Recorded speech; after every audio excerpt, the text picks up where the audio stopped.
Good evening. I pray that everybody's okay. This is me leaving my job and just thinking. Not a lot of in-depth thought today, but I'm going to speak on a subject that has been hitting my mind for a long time, and I will say it. People can get you killed. People can get you killed. When I was in a Christian church, they used to say all the time, if they can't get through you directly, they will use somebody else to get you. Whether it be your mother, your father, your cousins, anybody. They will attempt to use anybody or anything against you. So be careful. That's one of the things that I learned at the time that made tons of sense. And to this day, it still makes sense to me. Be careful, because people will get you killed. Just a real big believer in that. This lady got into an argument with her husband in a nature preserve. So what happens in a nature preserve is the animals are in their natural environment. They're not caged, which is good for them because they're a lot more healthier. They have a lot more exercise, and they don't go through the depression and the stress that comes from being in a controlled environment. Hint, hint, hint, with the quote-unquote thesis of being free in America. But the way everything is set up here, it determines how much time you spend with your children. It determines how long it takes you to get home at night, how early you have to leave your house, how much of a physical relationship you have with your wife or wives, depending on what you believe. It determines how much money you're able to make and have when you retire, all based on the fact of toil. So it's good for an animal to be able to not have to deal with the things that we deal with on a regular basis. But anyway, this lady gets into an argument with her husband, and the car is stopped. You don't really know who started with who, but you know that the lady got out and she was demanding physically that her husband move so she could drive, right? Up comes a Siberian tiger and grabs her and starts dragging her. So now her husband's trying to go after the Siberian tiger, but you can also see that he looked pretty scared. And now he's motioning to the mother, so the mother gets out. So you're in a nature preserve. There's a vehicle that you're not supposed to get out of. They tell you this. You're switching seats with live animals that are hunters there that can kill you at any time. Okay? And one of the nature preserve men saw it and gave chase as well.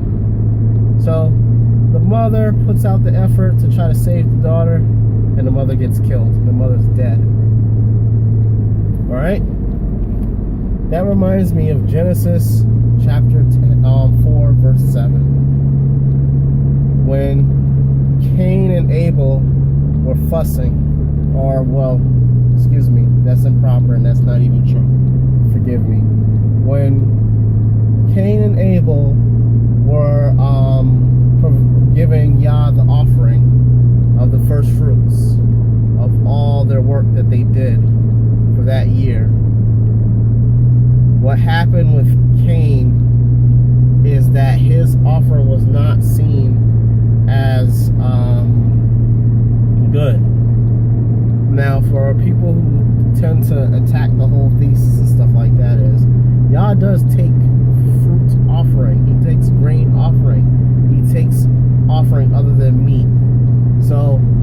could be that Cain gave it begrudgingly, or Cain did not give the choice fruits. While it mentions that Abel gave him of his meat, of his flock, and it was accepted. And Cain was wroth, he was upset.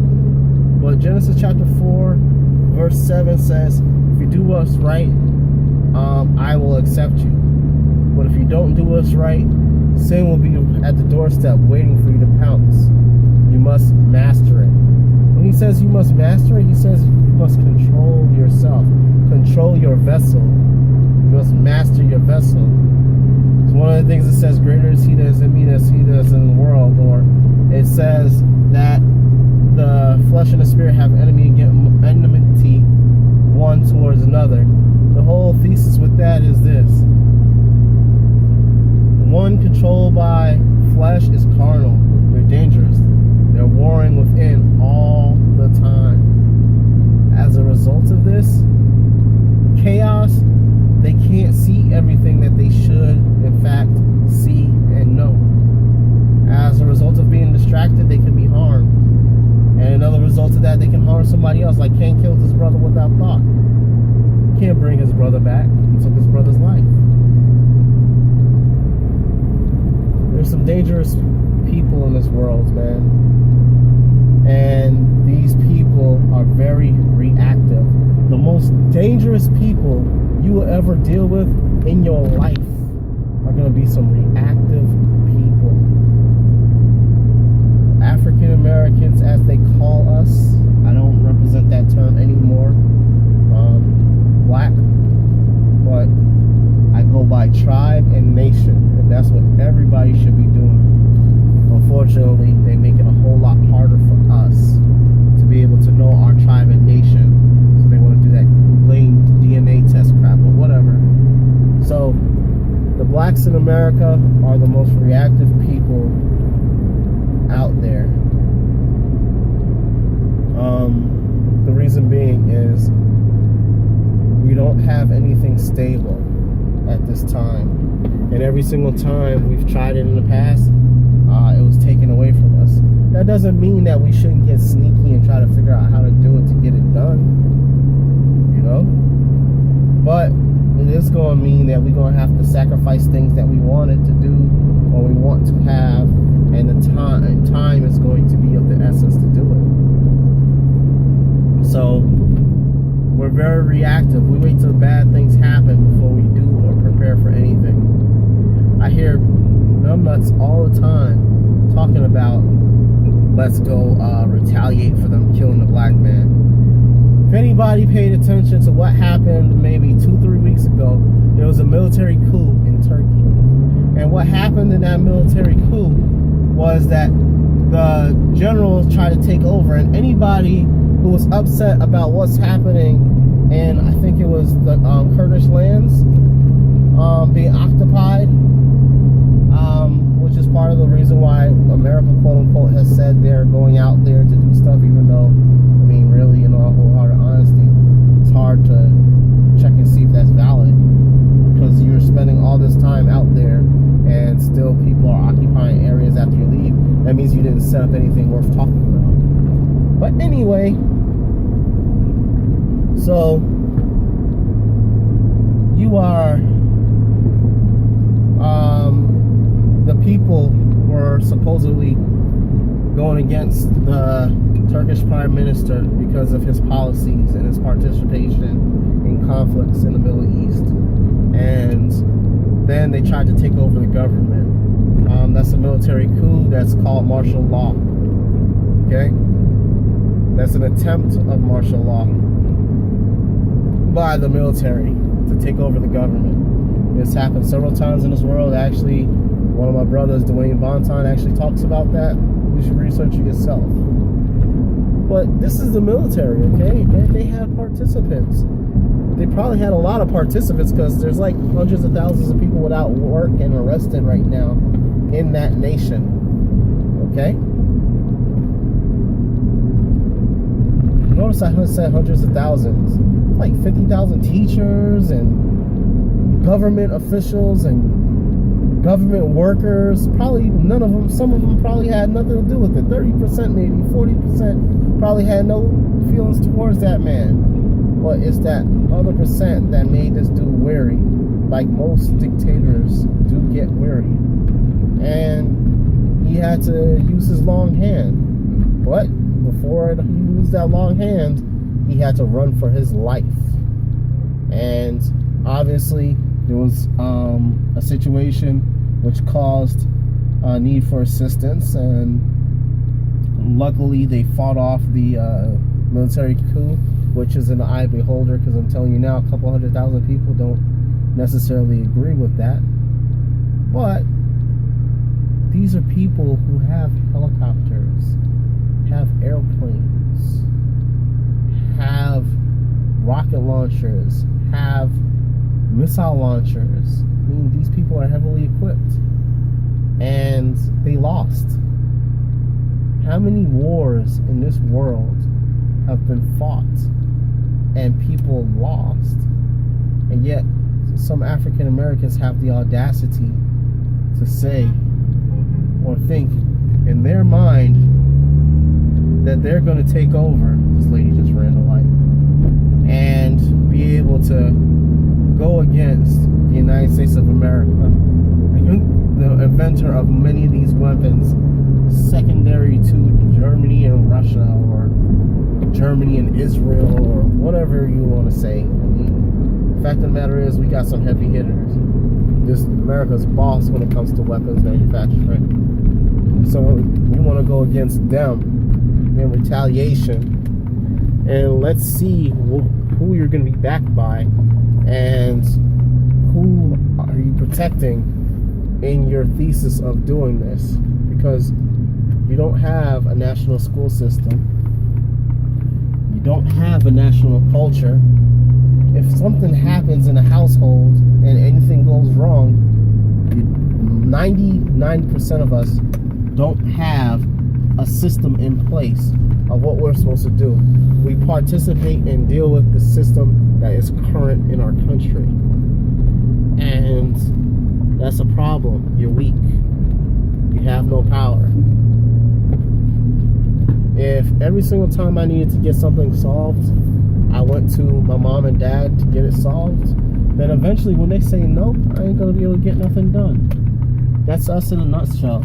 We are so used to begging for help and begging for assistance that when stuff goes down, we can't do anything, but we know we need to do something, and we know we need to say something. And as a result, people get killed. You know, how many attempts at war have happened and people get killed? How many groups were radical in the United States of America and went down? I'm not even saying all the perceptions of these groups was even wrong, you know? But they made choices because they felt like it was the right choice in their mind. But to a lot of us, these were some carnal idiots. These are some carnal fools. And people died that didn't need to die on both sides of the plate, you know? And that's a travesty, because things could have been avoided if they weren't so closed-minded. And when I say closed-minded, I mean they closed themselves off to the holy creation, the holy ruach of Yahuwah, and they gave themselves off to their own thoughts, and as a result they got their just reward. But you gotta be careful of them people, man. Stay away, run, pack up all your stuff and go. That's one of the beliefs that I have in my heart. You gotta be careful of people that have no self-control. You know, there's a lot of people in this day and age that will not put their children in services positions, and their children lack self-control as a result. They don't know how to serve anybody. They always want to be served.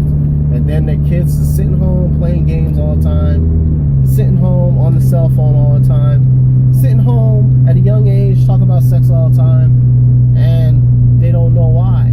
And sexual sin is a hard thing to get off of, and I'm one of those people that will testify that that's been my struggle, and I try my best to flee from it. And I mean, dude, you don't want to go through that from the beginning. You want to try your best to stay away from stuff that's going to cause you to be reckless, and train your children up. You know, raise them and help them to learn the word. Yes, but a lot of these people teach their kids word, and their kids can regurgitate word, and they have no understanding of what they're saying, and they have no love in their hearts for anybody else, because their whole life they've been couched up under their family, and they have no experiences in anything. And now these people become your politicians. These people become your doctors, your nurses, your lawyers. These people are becoming your teachers, your health insurance, what's the word I'm looking for? Your health insurance brokers, or your health insurance actuaries. You know, these people are taking services jobs to serve you, and they don't know how to deal with people. They're antisocial. They lack experiences of being told, I don't want something, and then they're telling you that's the way it is. And then these people are setting up corporations. The United States is a big corporation. They're setting up government systems, beast networks, and they're determining what should happen to you, why, and how. But it all started when little Timmy was told no about his toy that he thought he wanted, or a toy that he really wanted to play with. And little Timmy decided, I want it now, and I'm going to have it, so you need to give it to me. And as a result of that, a fight ensued. Little Timmy took out somebody else's eye. And as a result of that, now little Timmy is being taken out of school, and for the rest of his life, he's going to be in a system designed for people to fail, or a system designed for people who are reckless and carnal and can't be with the rest of the people. Hence and forth, Yahushua said that through Paul, he said that Yah will use the principalities of this earth to control you. Because if you can't control yourself, you will be controlled. If you're righteous, you'll have everything set up. Everything set up. And people will be afraid to try to handle you outside of your position, outside of their scope. You know? But we don't understand that. We gravitate to the most idiotic foolishness that we could think of, and then get upset about why things don't happen. You know? And I used to talk to people about this and have discussions, and they make all the excuses in the world. You obviously know that those people are stuck in their flesh. Because when it all boils down to it, if we want to get out of something, we'll do what we got to do to get out of it as a family. And sometimes your family is not your blood. You know? Sometimes your family is those who see things as the Spirit of Yah says it is, or the Ruach HaKodesh sees it as. And that is the problem with us as a people that we fail to understand. You know? Abraham had backup by two people in their house, and their adopted, along with his house and his adopted. And they went to go get his nephew Lot. You know? When things went down for Israel, they were able to call on Asher to help them. And Asher helped them. And they were able to get assistance from the Cushraim. You know? And that's what happens when you got backing from righteous people.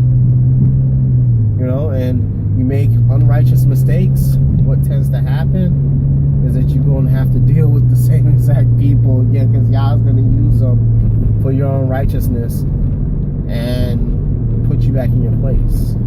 So we got put back in our place, or Yah's tried to put us back in our place. And like the book of Revelation even says, we will gnash back at Yah and all his things. We forget that going against his word is the same thing as spitting back at Yah, speaking back at the master, getting back at the creator of all things, trying to tell him how it goes. The pot trying to tell the potter what's up. You know? We are a filthy, righteous group of people, and we will get our kids killed, we will get our parents killed, we will get our friends killed, all because we have no self-control and we don't think before we act. We're not a proactive bunch, you know? So for me, the first round of being proactive is his word. That's where you get grounded at first. You learn skills afterwards, but you make sure you get in his word while today is today, and it teaches you and gives you great things. You know, within the scope of his word, you start a community. You know, a community is a group of believers connected for the sake of spirit. They're your brothers and sisters now. They are your bait or ba'ith, depending on what you understand it to be, or your akim. You know, they are your family, and you need to operate as a family. You need to operate as a household. None of you should lack food. None of you should lack clothing. None of you should lack resources. None of you, because you're all together in this now. You're not opening up or operating as a rogue. You know, where you're saying the man down the street makes $50,000 a year, and the man around the corner makes $150,000 a year, and the man makes $20,000. You better learn how to operate, how they operated in Acts chapter 2, Acts chapter 4, and Acts chapter 5, I think is a little something as well.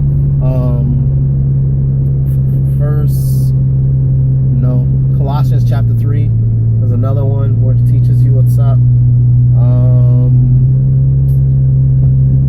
Let's see, Luke chapter 6 is another one that teaches you what's up.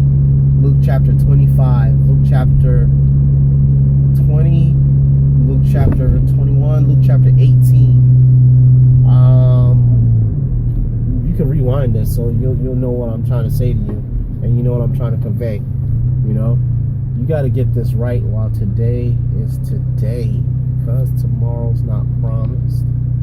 And I'm the type where if you're a chaotic person and you lack honor and self-control, I'm not going to fool with you anymore.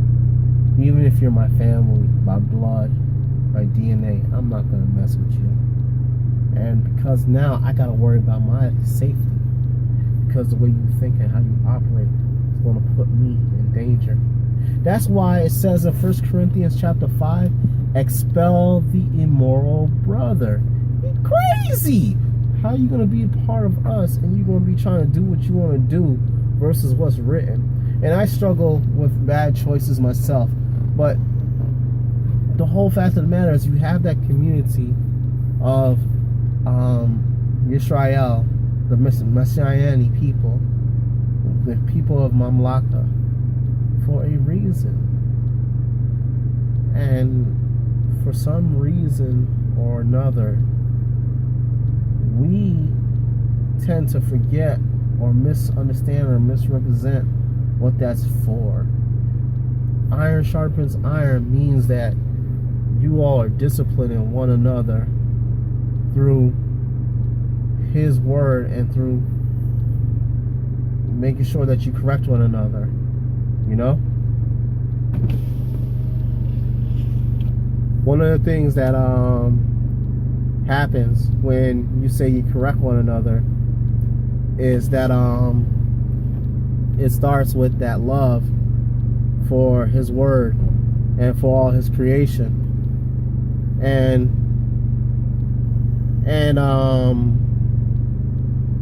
if you truly love somebody, you're going to tell them. Yeah. When you truly love somebody, you're going to tell them right from wrong. You know? And this is one that's going to have to learn how to figure out right from wrong right here. Mwah. You know, and there's gonna be things that she dislikes, you know, and that's fine, you know, because you got to start from somewhere. And we got to understand that when we act and we make decisions and choices, that people like her are on the line. How she thinks and how she'll operate in the future is based on what she sees and what's going to happen in this world, you know. And things will not change for the better for our people if they keep doing the bad things, you know. Yes, you know. You know.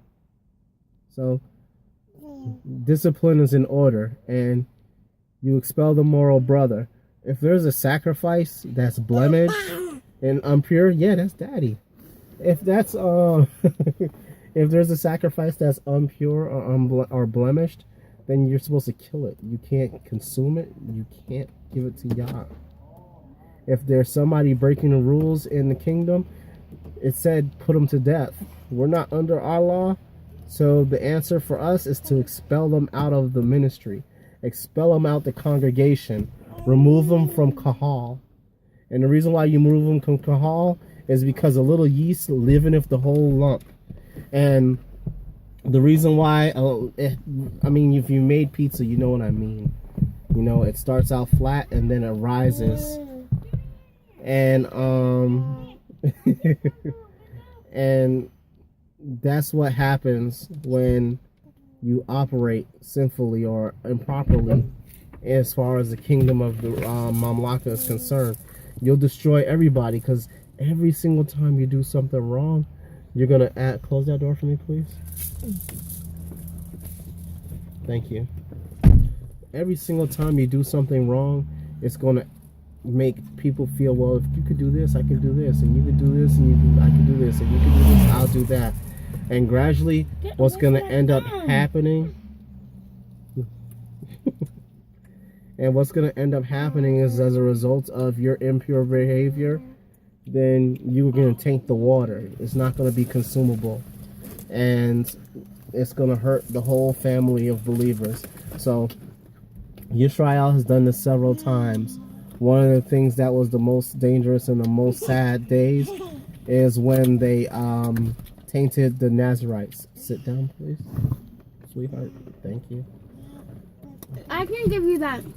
No, I can't. So, No, I can't. the fact of the matter is that I'm making a video, Josiah. Oh. So the fact of the matter is that we gotta purify ourselves and our ways before we hurt the collective, and get rid of those people in your life and around you that ain't gonna use this, that ain't gonna focus right here. If you gotta tell a grown man something over and over and over and over again, that is a problem. If he's not willing to break himself to receive what you're saying, or he's not submitting to your correction, get rid of him. Cut him off. This is a baby. I got time to work with her. I work with her. My other niece is 9 years old. I got time to work with her to show her things that are right or wrong.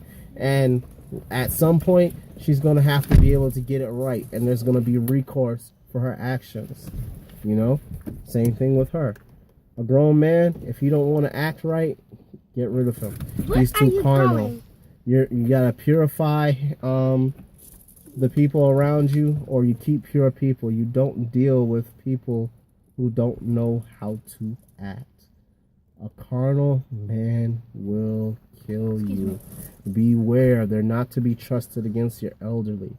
They're not to be trusted with your children. They're not to be trusted with your wife.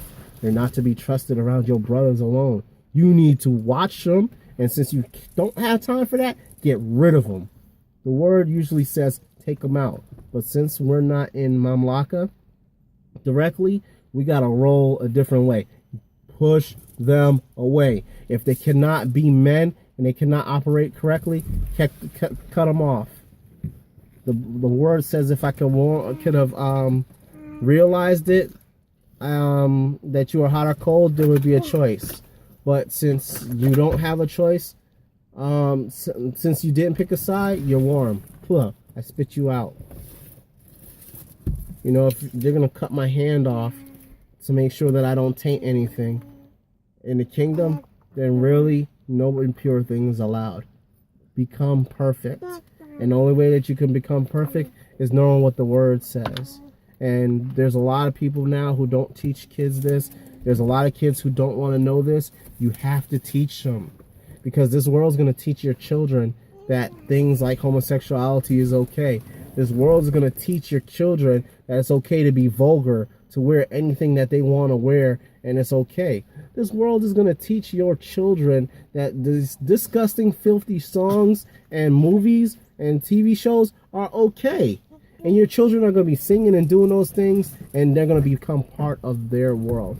But Yeshua said you're in the world and not of the world. So for the sake of the heads of your children, for the sake of your heirs, for the sake of your elderly, stay away from the carnal-minded man. Unless Yah has sent you to change them, or unless Yah has broken them down. If a man is not brought low, they're not going to change. Love you. Bye.